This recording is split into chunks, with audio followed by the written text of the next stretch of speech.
Capítulo 35. Prossegue na mesma matéria da fundação deste mosteiro do glorioso São José e como ordenou o Senhor que se viesse a guardar nele a santa pobreza.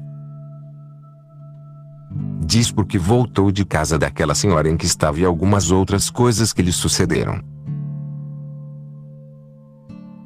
Estando eu, pois, com esta senhora que tenho dito, onde estive mais de meio ano, ordenou o Senhor que tivesse notícia de mim uma beata da nossa ordem, que vivia a mais de 70 léguas daqui deste lugar, e calhou ela ter de vir para estes lados e rodeou algumas léguas para me falar. Tinha-lhe o Senhor inspirado, no mesmo ano e mês que a mim, que fizesse outro convento desta ordem, e como lhe deu este desejo, vendeu tudo o que tinha e foi-se até Roma a buscar despacho para isso, a pé e descalça. É mulher de muita penitência e oração e fazia-lhe o Senhor muitas mercês e apareceu-lhe Nossa Senhora mandando-lhe que o fizesse. Levava-me tantas vantagens no servir a Deus, que eu tinha vergonha de estar diante dela. Mostrou-me os despachos que trazia de Roma e, nos 15 dias que esteve comigo, assentamos em como havíamos de fazer estes mosteiros. Até que lhe falei, não tinha vindo a mim notícia de que a nossa regra, antes da sua mitigação, mandava que se não tivesse nada de próprio, nem eu estava em fundá-los sem renda. O meu intento era que não tivéssemos cuidado daquilo de que precisássemos para viver e não olhava aos muitos cuidados que traz consigo ter coisa própria. Esta bendita mulher, como a ensinava o Senhor, tinha bem entendido, apesar de não saber ler, o que eu, com tanto ter andado a ler as Constituições, ignorava. Logo que tal me disse pareceu-me bem, embora temesse que não haviam de consentir, mas sim dizer que eram desatinos e que não fizesse coisas em que padecessem outras por minha causa. A ser eu só, nem pouco nem muito me detivera, antes me era grande consolo pensar em guardar os conselhos de Cristo Senhor nosso, porque grandes desejos de pobreza já nos havia dado Sua Majestade. Assim, para mim, não duvidava de ser aquilo melhor. Dias havia em que eu desejava que fosse possível, ao meu estado, andar pedindo por amor de Deus em não ter casa, nem outra qualquer coisa. Temia, porém, que as demais, se o Senhor não lhes desse estes desejos, vivessem descontentes, e fosse também causa de alguma distração, porque via alguns mosteiros, pobres, não muito recolhidos. Não olhava aqui, o não serem recolhidos era causa de serem pobres, e não a pobreza causa de distração, porque esta não faz a ninguém mais rico, nem falta Deus jamais a quem o serve. Enfim, a minha fé era fraca, o que não acontecia a esta serva de Deus. Como eu em tudo tomava tantos pareceres, quase a ninguém encontrei deste parecer, nem o confessor, nem os letrados com quem tratava. Davam tantas razões que não sabia que fazer, porque, como eu já sabia a regra e via ser mais perfeito, não podia resolver-me a ter renda. E se bem que algumas vezes me convenciam, em voltando à oração e olhando a Cristo na cruz, tão pobre e desnudo, não podia levar com paciência o ser rica. Suplicava-lhe com lágrimas o providenciasse de maneira a que eu me visse pobre como ele. Achava tantos inconvenientes em ter renda e via a ser causa de tanta inquietação e até distração, que não fazia senão disputar com os letrados. Escrevi ao religioso dominicano que nos ajudava. enviou-me 2 folhas escritas a contradizer e cheias de teologia para que não fizesse o convento sem renda e me dizia que assim o tinha estudado muito. Respondi-lhe que, para não seguir a minha vocação e o voto que tinha feito de pobreza e os conselhos de Cristo com toda a perfeição, não me queria aproveitar da teologia, nem com suas letras me fizesse, neste caso, mercê. Se encontrava alguma pessoa que me ajudasse, alegrava-me muito. Aquela senhora com quem estava, nisto ajudava-me muito. Alguns, logo a princípio, diziam-me que lhes parecia bem, mas depois, em olhando mais ao caso, achavam tantos inconvenientes que tornavam a insistir muito em que não o fizesse. Dizia-lhes que, se eles mudavam tão depressa de parecer, eu me queria ter ao primeiro. Neste tempo foi o Senhor servido que, a rogos meus, viesse o santo Frei Pedro de Alcântara à casa desta senhora que ainda não o tinha visto. Como ele era bom amador da pobreza e tantos anos havia tido, sabia bem a riqueza que nela havia e assim me ajudou muito e mandou que, de nenhuma maneira, deixasse de levar o meu intento muito por diante. Com este parecer e ajuda, como de quem melhor o podia dar, por o saber por larga experiência, determinei-me a já não andar buscando outros. Estando um dia encomendando muito a Deus este negócio, disse-me o Senhor que, de nenhuma maneira, deixasse de fazer o convento pobre, que esta era a vontade de seu pai e a sua, que ele nos ajudaria. Foi isto num grande arrombamento e com tão grandes efeitos que, de nenhum modo, pude ter dúvida de que era Deus. Outra vez disse-me que na renda estava confusão, e outras coisas em louvor da pobreza, assegurando-me que, a quem o servia, não lhe faltava o necessário para viver, e esta falta, como digo, nunca a temi por mim. Também o Senhor mudou o coração do presentado, digo, do religioso dominicano, de quem disse que me escreveu para que não o fizesse sem renda. Já eu estava muito contente por ter entendido isto e com tais pareceres, não me parecia senão que possuía toda a riqueza do mundo em me determinando a viver só por amor de Deus. A este tempo, o meu provincial levantou-me o mandado e obediência que me tinha posto para estar ali. Deixou à minha vontade que pudesse ir-me embora se eu quisesse, e se quisesse estar, também podia por mais algum tempo. Ia haver, por então, eleições no meu mosteiro e avisaram-me que muitas me queriam dar o cargo de prelada. Para mim, de só o pensar, era tão grande tormento que, com mais facilidade eu me determinava a sofrer por Deus qualquer martírio, a este, de nenhum modo me podia persuadir. Porque, deixando à parte o trabalho grande que era por serem muitas e outras coisas de que eu nunca fui amiga, nem de ofício algum, que sempre os havia recusado, parecia-me de grande perigo para a consciência. E assim louvei a Deus por não me achar lá. Escrevi às minhas amigas para que não me dessem voto. Estando muito contente de não me achar naquele ruído, disse-me o Senhor que, de nenhum modo, deixasse de ir. Já que desejava a cruz, boa me esperava, que não a rejeitasse, que fosse com ânimo, ele me ajudaria e que partisse logo.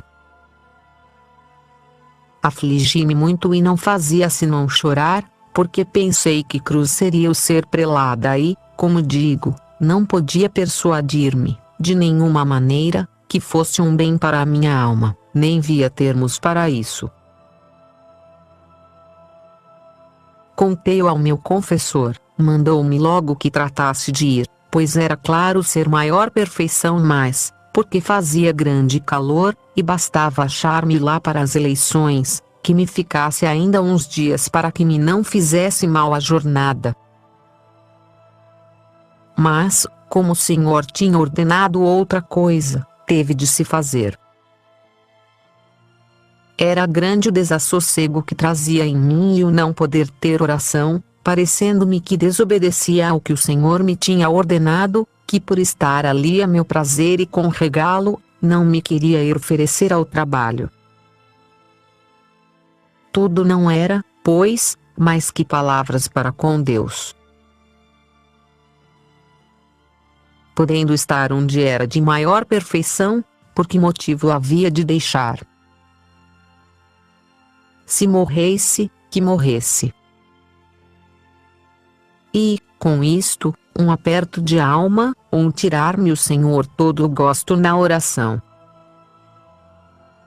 Enfim, estava de tal modo e já me era tormento tão grande, que supliquei àquela senhora que tivesse por bem deixar-me ir, porque já meu confessor, como me viu assim, me disse que me fosse embora.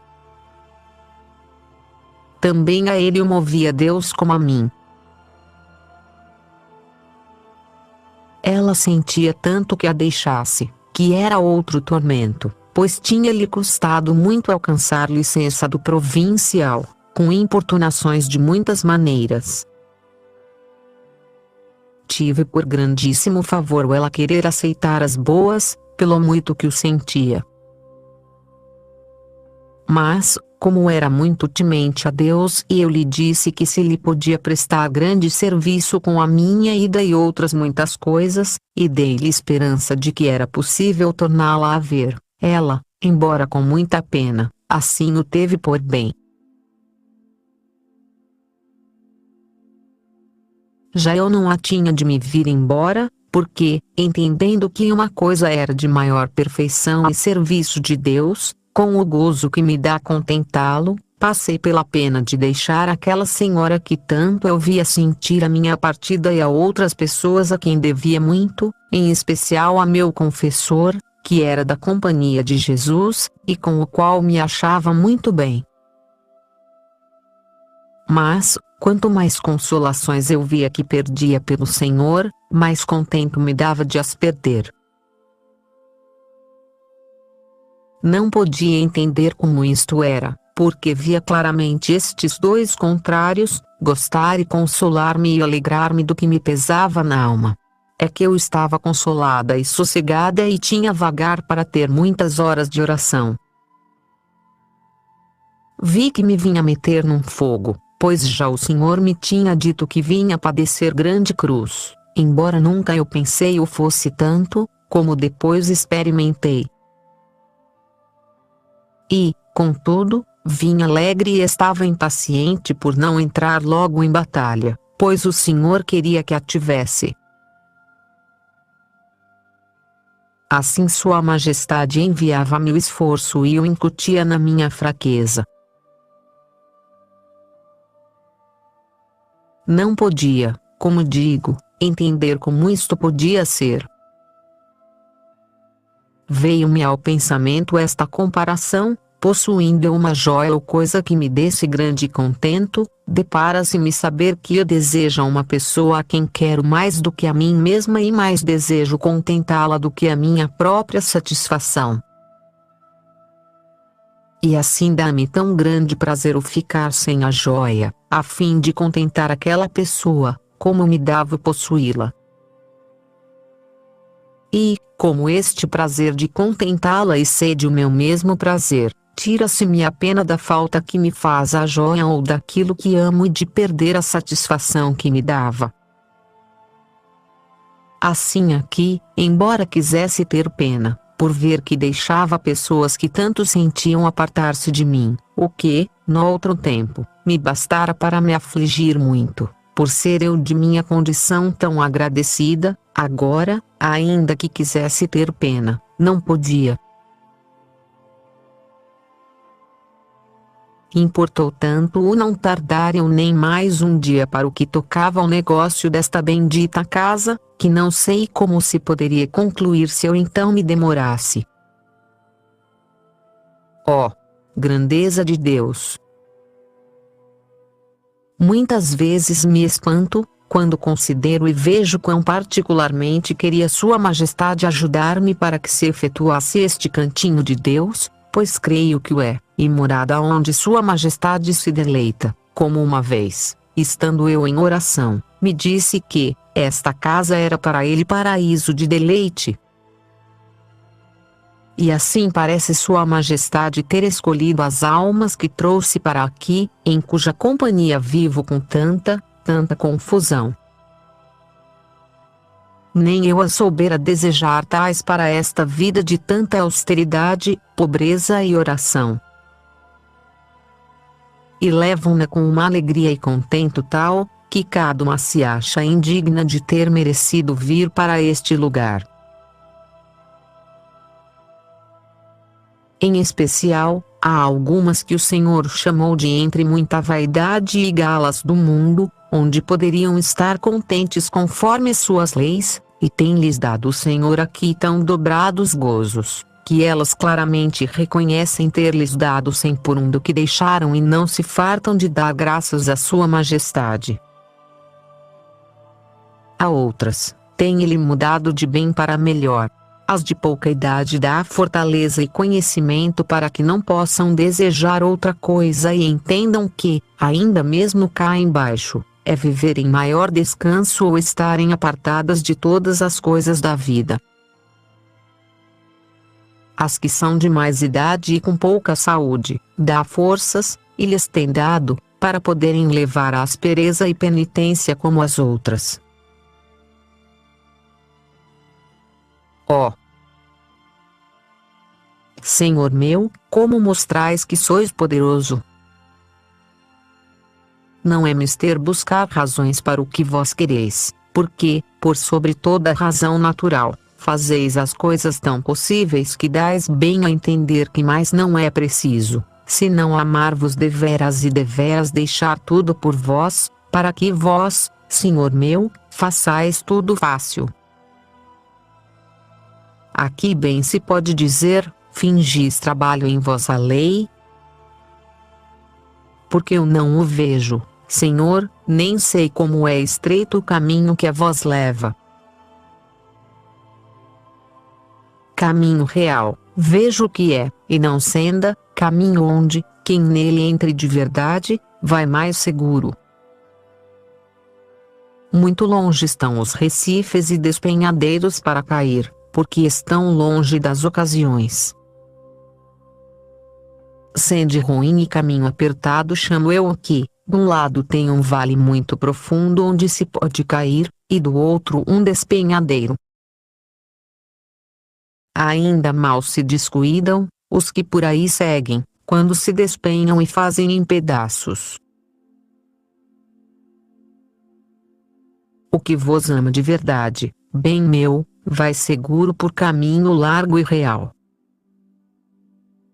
Longe está o despenhadeiro, mal vai o tropeçar e já a vós, Senhor, lhe dás a mão.